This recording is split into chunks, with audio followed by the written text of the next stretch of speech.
Hoje vou falar um pouco mais alargadamente sobre a responsabilidade penal dos médicos e sobre como é que habitualmente se desenvolve o processo de crime. Vai ser uma espécie de introdução à teoria geral do crime e ao direito processual penal aplicados à atividade médica. Antes de começar, e porque sei que este tema é um pouco pesado, quero apenas dar nota de que, no geral, há muito menos processos médicos de crime do que de responsabilidade civil. Como sabem, pode haver diversos tipos de processos médicos, mas os mais frequentes são os de responsabilidade civil, porque são os que servem para pedir uma indenização. Também é possível pedir uma indenização em processo de crime, mas o fundamento aí é a prática do crime, por isso, primeiro é preciso provar que houve crime. Por isso a maioria das ações são civis, porque o objetivo é assumidamente uma indenização, ao passo que a compensação do processo penal é essencialmente uma compensação emocional, é ver o médico ser julgado e punido. Além disso, a responsabilidade civil fundada na prática de crime é obrigatoriamente extracontratual. Mas quando estamos no plano da medicina privada, se o paciente intentar uma ação de responsabilidade civil, ele tem a possibilidade de enquadrar no regime da responsabilidade contratual, que é mais vantajosa para ele, para o paciente, é mais vantajosa do que a responsabilidade extracontratual, porque na contratual há uma presunção de culpa do médico e nesta medida inverte-se o ónus da prova. E o que isto quer dizer é que, regra geral, nas ações de responsabilidade civil contratual, é o médico que tem de provar que agiu com diligência e de acordo com as leis das artes. Então, feita esta introdução, teoria geral do crime. Na teoria geral do crime, o crime é uma conduta típica, ilícita, culposa e punível pela lei penal, que pode ser uma ação, ou seja, fazermos alguma coisa que não devemos fazer, ou uma omissão, por não fazermos algo que devemos fazer. O Código de Processo Penal acompanha isto, dizendo que o crime é o conjunto de pressupostos de que depende a aplicação ao agente de uma pena ou de uma medida de segurança criminais. E estes pressupostos, que são pressupostos da punição do agente, ou seja, da aplicação de uma pena à pessoa que pratica um crime, são então a tipicidade, a ilicitude, a culpa e a punibilidade pela lei penal. Conduta típica, ilícita, culposa e punível. O que é que isto significa? A palavra típica neste contexto vem de tipo, aquilo a que chamamos de tipo de ilícito ou ilícito tipo. Um comportamento ilícito é um comportamento contrário ao direito e pode ser do tipo criminal, civil, contraordenacional.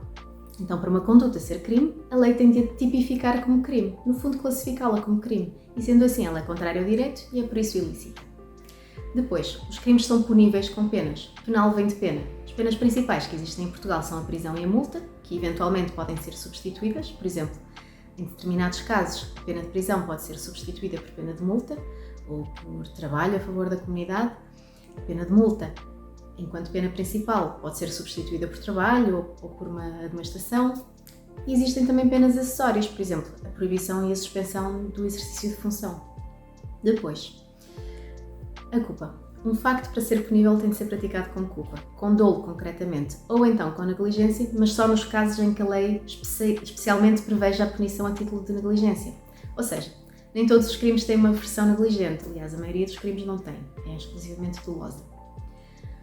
Os crimes podem ser classificados de diversas formas, mas para já aquela que importa é a distinção entre crimes comuns e crimes específicos. Os crimes comuns podem ser praticados por qualquer pessoa. E depois há crimes que apenas podem ser cometidos por certas pessoas, ou porque elas detêm uma determinada qualidade ou qualificação, ou porque sobre elas recai um dever especial. Estes são os crimes específicos. No Código Penal temos alguns crimes específicos aplicáveis aos médicos no exercício da profissão, que são as intervenções e tratamentos médico-cirúrgicos com violação dolosa das leis das artes, intervenções e tratamentos médico-cirúrgicos arbitrários, atestado falso, propagação de doença, alteração de análise ou de receituário, recusa de médico, violação de segredo, aproveitamento de indivíduo de segredo, penso que não me falta nenhum. E entre os crimes comuns, na prática, há o homicídio por negligência e a ofensa à integridade física por negligência. Estes são os mais habituais, há outros, mas estes são os mais habituais. O homicídio por negligência quando o paciente morre e a ofensa à integridade física por negligência quando o paciente sofre uma lesão. Ambos crimes negligentes, então. Qual é a diferença entre dolo e negligência? O dolo e a negligência são modalidades da culpa. No exercício da vossa profissão, vocês têm deveres objetivos de cuidado que estão obrigados a cumprir, que encontramos nas leis das artes, que por sua vez englobam um conjunto de normativos, incluindo o Estatuto da Ordem dos Médicos e o Regulamento de Deontologia, normas e orientações da Direção-Geral de Saúde, etc. A ilicitude está em não cumprirem esses deveres objetivos de cuidado, em fazerem algo contrário a esses deveres e, portanto, ilícito. E a culpa, ou dolo ou negligência, surge porque não cumpriram esses deveres quando eram capazes de o fazer. Só que enquanto o dolo é um estado de consciência em que nós temos a noção de que aquilo que estamos a fazer ou vamos fazer é crime, ou pode ser crime, e ainda assim temos a intenção de o praticar, ou seja, sabemos que é crime, ou pode ser crime, conformamos com essa ideia, conformamos com o resultado que vamos obter se o praticarmos, e ainda assim queremos praticá-lo. A negligência, por sua vez, é falta de cuidado. E é isso mesmo que nos diz o artigo 15 do Código Penal, que acha que com negligência quem, por não proceder com o cuidado a que segundo as circunstâncias está obrigado e é capaz, representar como possível a realização de um facto que preenche um tipo de crime, mas atuar sem se conformar com essa realização, ou não chegar sequer a representar a possibilidade de realização desse facto. Na prática, o que é que isto significa? Como disse, há o dever objetivo de cuidado a que o médico está vinculado no exercício da profissão. Ao violar este dever de cuidado, existe ilicitude. E se ele é capaz de o cumprir, mas não o faz, existe culpa. O médico pode, por exemplo, conceber que, em teoria, se alguma coisa correr muito mal, o paciente pode sofrer um dano, mas age de forma pouco cuidadosa porque não acredita minimamente que isso vai acontecer. Esta é a chamada negligência inconsciente. Mas o médico também pode nem sequer conceber a possibilidade de as coisas correrem mal dessa forma e por isso agir de forma pouco cuidadosa. E esta é a chamada negligência inconsciente.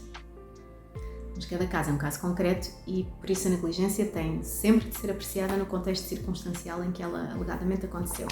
Ou seja, tem de se olhar para a conduta médica, no caso concreto, no momento em que as coisas aconteceram, e estabelecer se ela foi tecnicamente adequada, face ao quadro clínico do paciente, face às boas práticas e técnicas atuais da medicina para aquele quadro clínico e face a todo o circunstancialismo e condicionantes daquele momento. Se não foi adequada, se devia ter sido outra, tem de se perceber se podia ter sido outra. Se sim, é possível que tenha havido violação dos deveres objetivos de cuidado. Agora vou falar-vos de um artigo importantíssimo do Código Penal, que é o artigo 150. O número 1 deste artigo exclui a tipicidade das condutas médicas que de outra forma seriam ofensas à integridade física. O que é que isto significa? A atividade médica envolve atos que são objetivamente compatíveis com ofensas à integridade física. Isso é da natureza da própria atividade, seja uma vacina, uma sutura, um ataque, uma cirurgia. Mas esse toque na integridade física das pessoas é ao mesmo tempo necessário e justificado pela finalidade superior da medicina, que é a proteção da saúde e o benefício desses atos médicos para a saúde, ou mesmo para a vida. Há intervenções que podem colocar em risco a vida do paciente, mas que se não forem realizadas o paciente pode morrer na mesma ou a sua saúde pode ficar gravemente afetada. Claro que isto é o exemplo máximo, como disse, até uma sutura lesa a integridade física ou perfurar a pele, por isso seria impensável a lei penal valorar as intervenções e tratamentos médicos como ofensas à integridade física e homicídios. Senão os médicos não poderiam fazer o que quer que fosse sem estarem a cometer crimes, é obviamente impensável. A salvaguarda para isso está neste artigo que referi, o artigo 150, número 1 do Código Penal, que tem 4 elementos cumulativos que as intervenções e tratamentos têm de reunir para se lhes retirar a tipicidade e serem condutas criminalmente atípicas, ou seja, para não serem crime. Esses elementos são a qualificação especial do agente, que tem de ser médico ou pessoa legalmente habilitada, haver uma finalidade terapêutica, haver indicação médica objetiva para aquele quadro clínico e a execução da intervenção ou tratamento de acordo com as leis das artes. A verificação cumulativa destes 4 elementos retira a tipicidade à conduta e anula o crime, por assim dizer. A conduta deixa de ser ilícita e passa a ser lícita, independentemente do resultado, independentemente do tratamento ou intervenção ser bem sucedido ou eficaz e mesmo que ocorra a morte do paciente. Porque se nós condicionarmos a licitude da intervenção médica ao sucesso dela, isso é o mesmo que dizer que tudo o que não tenha sucesso é ilícito, que os médicos têm obrigações de resultado, e esse não é o caso, são obrigações de meios. O paciente não tem direito à cura, tem direito aos melhores cuidados de saúde que o médico sabe e pode prestar. Então, a circunstância da intervenção ou tratamento não ter sucesso não faz com que passe a ser uma ofensa à integridade física ou um homicídio. Isso só poderá ser o caso se nesta intervenção ou tratamento faltar um ou mais dos elementos do artigo 150, número 1, e se ocorrer um resultado compatível com a descrição legal da ofensa à integridade física ou do homicídio. Aí sim deixa de haver a proteção do artigo 150, número 1, e a conduta do médico já pode ser indiciária de crime. Ou seja, No limite, até pode ser que haja violação das leis das artes, mas se não se verificar uma lesão ao corpo ou à saúde do paciente, não há ofensa à integridade física. Contudo, o que pode neste caso haver é o crime autónomo previsto no número 2 do artigo 150, se com aquela intervenção com violação das leis das artes o médico tiver criado um perigo para a vida do paciente ou perigo grave de lesão para o corpo ou para a saúde dele. Porque isto é um crime de perigo e não de dano, ou seja, não é preciso que se verifique a lesão efetiva da vida ou do corpo ou da saúde, basta o perigo disso acontecer para o crime se consumar. Esta é outra forma de classificar os crimes. Há crimes de perigo e crimes de dano. Outra questão importante é a do consentimento do paciente. O consentimento não é relevante para efeitos de enquadramento da intervenção ou tratamento como ofensa à integridade física. O que eu quero dizer com isto é que não é a ausência de consentimento que determina que algo é ou não é ofensa à integridade física, porque são coisas diferentes que estão aqui em causa. Na ofensa à integridade física está em causa a saúde e o corpo do paciente. Quando passamos para o plano do consentimento, o que está em causa é a sua liberdade pessoal. São bens jurídicos diferentes, logo são crimes diferentes, que podem eventualmente coexistir, pode haver a prática em concurso de ambos os crimes. O concurso de crimes, neste caso, seria a prática de mais do que um tipo de crime. Ou seja, desde que se verifiquem os 4 elementos do artigo 150, número 1, ser médico ou pessoa legalmente habilitada, finalidade terapêutica, indicação médica objetiva e execução de acordo com as leis das artes, a intervenção é lícita, não há ofensa à integridade física, independentemente de o paciente ter dado ou não o seu consentimento. O que pode haver, caso falte o consentimento, é então um outro crime específico, neste caso o crime de intervenções e tratamentos médico-cirúrgicos arbitrários do artigo 156 do Código Penal. Claro, a menos que ocorra uma das exceções previstas nesse artigo, por exemplo. O paciente corre risco de vida, é preciso atuar e não é possível esperar para se obter o seu consentimento. Vamos imaginar. Um acidente de viação violento, a pessoa está inconsciente, é preciso fazer exames para perceber se ela tem lesões internas, constata-se que esse é mesmo o caso e é preciso operá-la o quanto antes. Ora, se o paciente estiver inconsciente no meio disto tudo, as coisas têm de ser feitas na mesma, senão ele pode morrer. Então, naturalmente que aqui a ausência de consentimento não constitui crime. E agora podemos perguntar, e as intervenções e tratamentos de medicina estética, de cirurgia plástica, têm finalidade terapêutica e indicação médica objetiva para efeitos da aplicação do artigo 150, número 1? O conceito de saúde evoluiu com os tempos. Atualmente já não significa apenas a ausência de doença. Hoje existe uma visão mais ampla de saúde que inclui não só a ausência de doenças, mas também o bem-estar físico e mental. Então, se olharmos a pessoa como um todo dessa forma, se aceitarmos que o desagrado com a aparência física, por exemplo, pode afetar de modo significativo o bem-estar psicológico e a qualidade de vida, mesmo que não exista uma doença, então também podemos aceitar que as intervenções e tratamentos de medicina estética e cirurgia plástica têm uma finalidade terapêutica. Não para uma doença necessariamente, mas para a saúde em sentido amplo. E se a questão estética se resultar de uma malformação ou de uma doença, se estivermos no plano da cirurgia plástica reconstrutiva, por exemplo, o problema nem se coloca.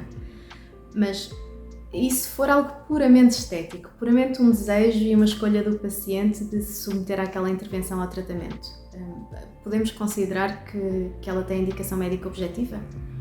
Eu acho que sim, desde que o médico faça um juízo de adequação da intervenção ou tratamento ao quadro do paciente e utiliza as técnicas e métodos cientificamente validados. E não é por ser puramente estético que passa a ser uma obrigação de resultado para o médico, mas essa é uma conversa para outra altura. Enfim, há teorias diferentes entre os juristas, há interpretações diferentes, o que por sua vez se reflete nas decisões dos tribunais, porque se há teorias e interpretações diferentes, então o juiz A também pode ver as coisas de forma diferente que o juiz B. Da mesma forma que a medicina não é uma ciência exata, o direito certamente também não é. Então acho que de teoria já é suficiente por agora. Há muito mais que podemos abordar aqui no penal. O exercício da medicina em equipa, as questões de hierarquias, os médicos internos, fazer uma análise detalhada de cada crime específico. Mas agora vamos passar para a parte mais prática, que é o processo penal, ou o processo crime. O processo penal contra um médico começa habitualmente com uma queixa-crime, apresentada ou pelo próprio paciente, ou então pelos seus familiares, se o paciente tiver falecido.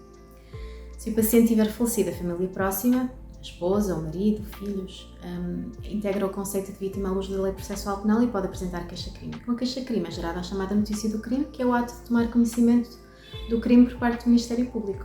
Quando o Ministério Público toma conhecimento de um crime, abre um inquérito, que é a fase de investigação do processo. Atenção que o crime de homicídio por negligência é um crime público, o que significa que se o Ministério Público tomar conhecimento de outra forma, por exemplo, através de uma denúncia feita por outras pessoas ou entidades que não sejam as vítimas do alegado crime, o Ministério Público tem legitimidade para promover o processo na mesma, mesmo que a própria vítima não apresente queixa. A mesma coisa para as intervenções e tratamentos médico-cirúrgicos com violação dolosa das leis das artes, é um crime público. Já a ofensa à integridade física por negligência depende de queixa no prazo de 6 meses. E a mesma coisa para as intervenções e tratamentos médico-cirúrgicos arbitrários, depende de queixa. Durante a fase de inquérito, o Ministério Público faz uma série de diligências para apurar se realmente existiu crime, quem é que o praticou, com que responsabilidade, descobrir e recolher as provas, para então decidir se deve ou não haver uma acusação contra essa pessoa ou pessoas. Nos processos de homicídio por negligência, uma destas diligências é pedir uma autópsia ao Instituto Nacional de Medicina Legal. Até que chegue o relatório, os autos vão aguardar e provavelmente não são feitas outras diligências, geralmente ainda são alguns meses. Quando chegar o relatório da autópsia, mesmo que o relatório atribua a morte a causas naturais, se tiver havido queixa-crime, o Ministério Público poderá na mesma prosseguir a investigação, porque, na ótica de quem investiga, as causas naturais não excluem necessariamente eventual negligência médica. Por exemplo, num caso em que o paciente morre de infarto miocárdio nas urgências, já depois de ter tido alta. O relatório da autópsia deverá, a partir de indicar o infarto como causa da morte, causa natural, mas a investigação pode prosseguir para se apurar se esse infarto era detectável, se devia ter sido detectado e não foi, se a decisão de dar alta foi correta, etc. E claro que isto não se aplica nos processos de ofensa à integridade física, porque não há autópsia, por isso as coisas tipicamente andam mais depressa. Mas outra coisa que acontece com alguma frequência nos processos de homicídio por negligência é os familiares apresentarem queixa também contra o hospital. Só que, mesmo que o façam, o hospital em si não pode ser responsabilizado por este crime. A regra geral é que só as pessoas singulares são criminalmente responsáveis. As pessoas coletivas e entidades equiparadas, que é o caso dos hospitais, das clínicas, em bom rigor as unidades locais de saúde e as entidades privadas de saúde, apenas o são no caso de crimes específicos previstos na lei. E o crime de homicídio por negligência não é um desses crimes, nem a ofensa à integridade física. O que significa que, mesmo que a queixa-crime seja feita contra o hospital não pode ser constituído arguido, não vai ser investigado e julgado no processo de crime. Mas os médicos que lá trabalham, sim. Médicos, enfermeiros. O Ministério Público vai solicitar ao hospital o processo clínico do paciente, onde constam os nomes dos profissionais que lá tenham registado alguma coisa. Se o caso tiver sido nas urgências, pode pedir o registro das entradas e saídas nas datas em causa, pode pedir a lista dos médicos que se encontravam de serviço e das suas especialidades, e eventualmente também dos enfermeiros. Quando recebe estes elementos, que em si também pode levar algum tempo, o Ministério Público remete-os ao Instituto de Medicina Legal para o Conselho Médico ou Legal emitir um parecer contextualizado. A seguir vêm as inquirições e esta é outra parte muito importante. Quando a carta do Ministério Público vos chama como testemunhas, mas diz que podem ir acompanhados de advogado, recomendo que o façam e não vão prestar declarações sozinhos, porque podem já ser suspeitos e no decurso da inquirição serem constituídos arguidos. Se estiverem a ser inquiridos pelo Ministério Público ou por um órgão de polícia criminal, a partir do momento em que haja suspeitas fundadas, a constituição de arguido é obrigatória. E naturalmente que ser surpreendido com isto não é agradável de todo, por isso é sempre uma vantagem ir acompanhados às inquirições. Em todo caso, suspeito e arguido são coisas diferentes. Suspeito é toda a pessoa relativamente à qual existem indícios de que cometeu ou participou num crime, ou que se prepara para cometer ou participar num crime.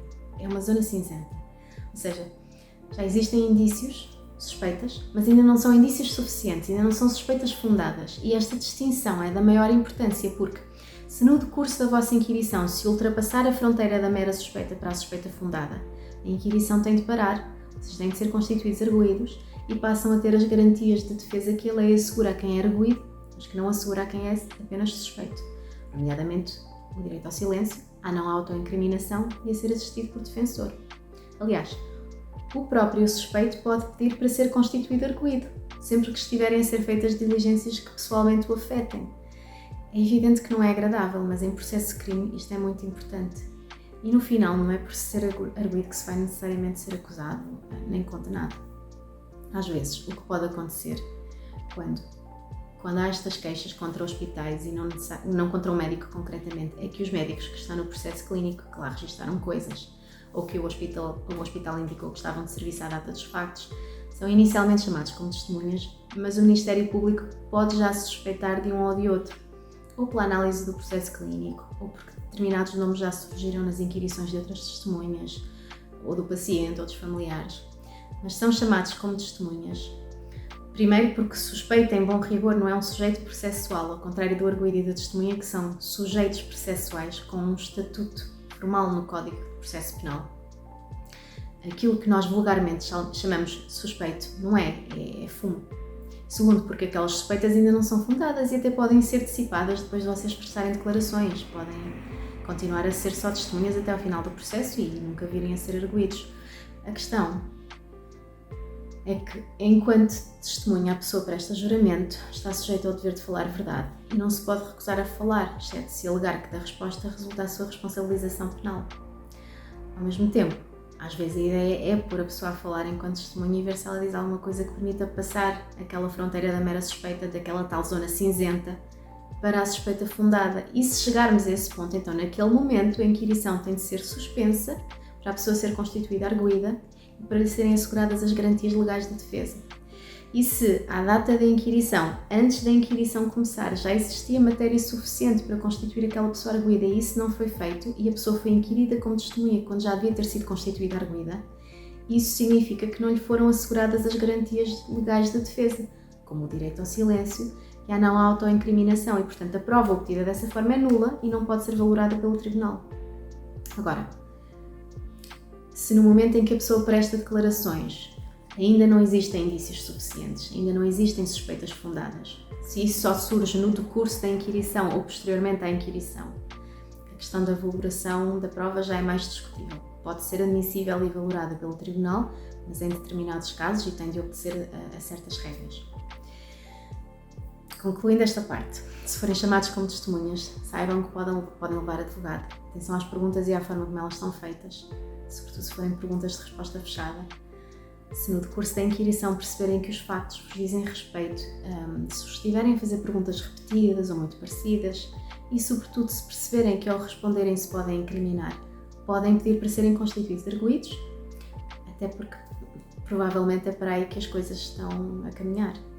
A inquirição acaba ali, assinam o auto de constituição de arguido, prestam ter identidade e residência, vêm-se embora e falam com o vosso advogado.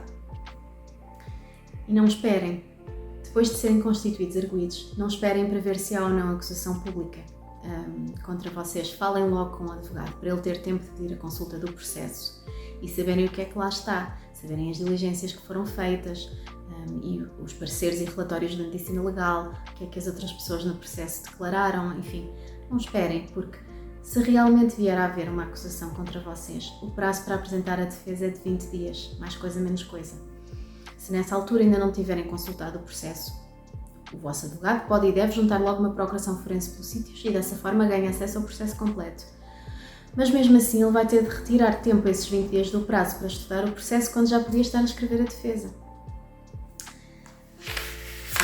O termo de identidade e residência, só para terminar esta parte. O termo de identidade e residência é uma medida de coação aplicada sempre que há constituição de arguido, que restringe a vossa liberdade de deslocação e residência, no sentido em que, essencialmente, são obrigados a comparecer perante as autoridades sempre que forem notificados para isso. Se mudarem de morada, têm de o comunicar. Se se ausentarem da vossa morada durante mais de 5 dias, têm de o comunicar, etc. E mantém-se assim durante todo o processo. Outra consequência do TIR, se nunca alterarem a morada, é que vão ser notificados do prazo para apresentar a contestação, a defesa, por via postal simples. Se já tiverem advogado constituído no processo, ele também vai ser notificado e é questão de confirmarem quem foi notificado em último lugar para se contar os 20 dias do prazo a partir daí. Então, com as inquirições, vão-se passar mais alguns meses, sobretudo se for muita gente e se o Ministério Público ainda for pedir elementos adicionais ao hospital, o que às vezes acontece. Depois, consoante o que diga o parecer da medicina legal, é possível que o Ministério Público ainda requisite algumas pessoas para declarações adicionais ou para constituir alguém arguido. Às vezes também são as próprias entidades a quem o Ministério Público pede elementos que demoram algum tempo, e o Ministério Público tem de andar a fazer existências. Facilmente estamos a falar de anos, desde o início até o final do inquérito. Às vezes as coisas estão paradas meses ou anos e só quando está quase a prescrever é que de repente as coisas voltam a andar. Enfim. No final do inquérito, se o Ministério Público tiver recolhido indícios suficientes da prática de crime e de quem o praticou, deduz acusação pública. Caso contrário, deve arquivar o processo. A seguir à fase de inquérito, pode haver a chamada fase de instrução, que é opcional e serve para um juízo específico, que é o juiz de instrução criminal, comprovar ou não a decisão do Ministério Público, de acusar ou de arquivar, consoante tenha sido o caso. Se o Ministério Público tiver acusado e não for aberta à instrução, o processo segue diretamente para a fase de julgamento. Se a instrução for requerida, é o juiz de instrução que determina se o processo deve seguir ou não para julgamento. Se ele entender que sim, emite um despacho que se chama de pronúncia. Se entender que não, o despacho é de não pronúncia. Seguindo para julgamento, é nesta fase que vamos apresentar a defesa. Se tiver havido um pedido de indenização civil associado, é também na defesa que usamos um mecanismo legal chamado intervenção provocada para trazer as companhias de seguro para o processo. E depois aguardamos que sejam marcadas as datas para o julgamento. Em julgamento, a tarefa do Ministério Público vai ser provar que a conduta do médico foi ilícita, culposa e causadora do resultado concreto. Vou voltar aos crimes negligentes como exemplo. No homicídio por negligência, o resultado é a morte do paciente. Na ofensa à integridade física por negligência, o resultado é uma lesão ao corpo ou à saúde do paciente. E o Ministério Público tem de provar este nexo de causalidade, porque mesmo que a conduta do médico tenha sido ilícita, mesmo aquela conduta pode não ter sido causadora daquele resultado concreto. Então, para o Ministério Público provar que a morte ou lesão foi o resultado daquela conduta médica específica, vai ter de fazer a chamada imputação objetiva do resultado à conduta, isto é, vai ter de traçar um processo causal claro entre a conduta do médico e o resultado e provar que o resultado não se teria verificado de igual forma ou de todo se o médico tivesse atuado de acordo com os deveres de cuidado a que está vinculado e que é acusado de ter violado. E também é preciso provar a culpa do médico. Quando estão em causa crimes negligentes, há que perceber se o médico, no momento em que atuou, representou o resultado como possível, ou seja, se concebeu que aquilo podia acontecer e ainda assim atuou daquela forma, que seria uma negligência consciente, ou se o médico não chegou sequer a prever a possibilidade de aquele resultado ocorrer, o que seria uma negligência inconsciente. Esta é a tarefa do Ministério Público. Provar com uma probabilidade muito próxima da certeza que a conduta do médico foi ilícita, culposa e conduziu ao resultado que se verificou no paciente.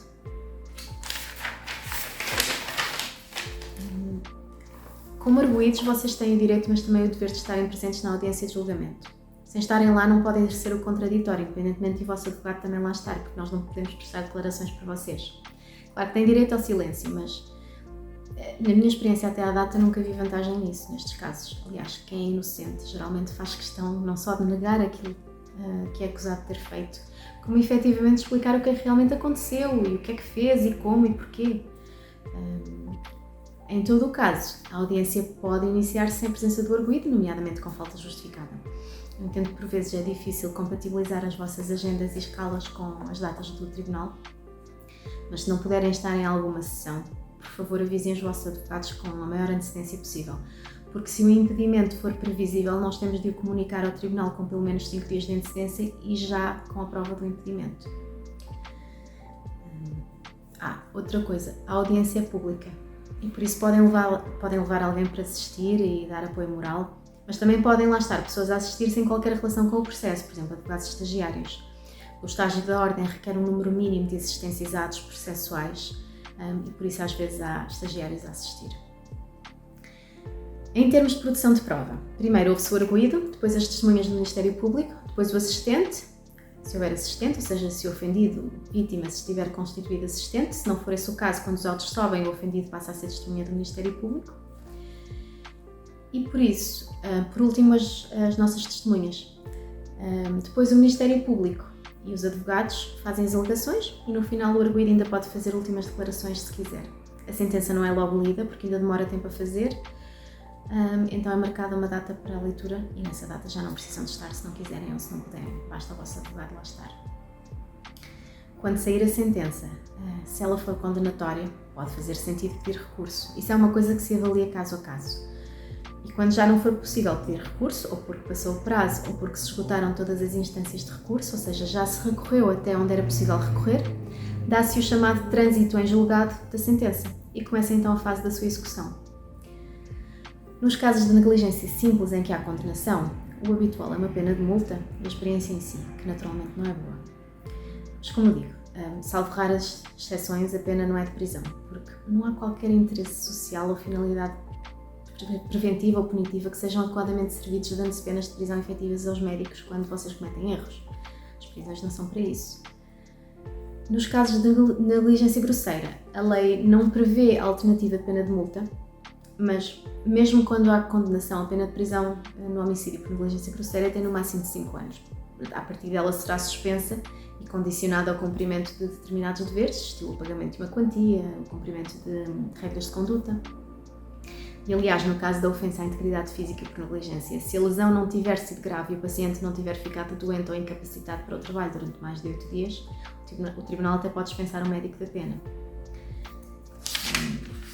Uma última nota sobre as sanções acessórias de proibição e suspensão de exercício de função. Estas são sanções aplicáveis pelo Tribunal Criminal em casos específicos previstos na Lei Penal e não são a mesma coisa que as sanções aplicadas pela Ordem dos Médicos. No regulamento disciplinar da Ordem dos Médicos também existe a suspensão e existe a expulsão, mas estas são sanções disciplinares. Da mesma forma que a Ordem dos Médicos não pode julgar e sancionar criminalmente um médico, também o Tribunal não pode julgar e sancionar disciplinarmente.